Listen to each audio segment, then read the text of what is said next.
ரப்பியல் அவீம், சுபஹான ரப்பியல் அவீம் என்று 3 தடவை சொல்ல வேண்டும். அதனுடைய பொருள்: மகத்துவமிக்க என்னுடைய இரட்சகன் மகா பரிசுத்தமானவன் என்று 3 தடவை சொல்ல வேண்டும். பின்னர் சமி அல்லாஹு லிமன் ஹமிதா. அதனுடைய பொருள்: தன்னை புகழ்ந்தவன் புகழை அல்லாஹ் கேட்டுக்கொண்டான் என்று கூறிய வண்ணம் ருவாயிலிருந்து நிமிர்ந்து நிலைக்கு வந்து நின்று ரப்பனா லகல் ஹம்து. அதனுடைய பொருள்: எங்கள் இரட்சகனை புகழனைத்து உனக்கே உரியவன் என்று கூறி 3 தஸ்பீஹ்க்கு நேரம் அமைதியாக நிற்க வேண்டும்.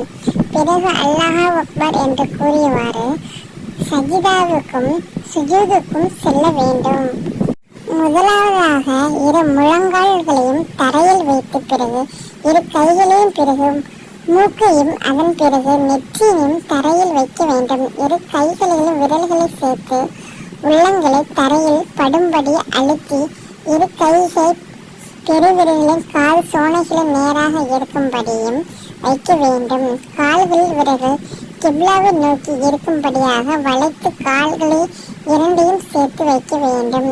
வயிற்று தொடையுடன் சேர்க்காமல் நன்றாக பிரிந்து வைக்க வேண்டும்.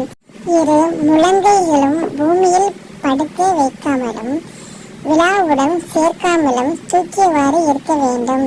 பிறகு சஜிதாவில் சுபஹான ரப்பியல் அலா என்று சொல்ல வேண்டும். அதனுடைய பொருள்: உயர்வு மிக்க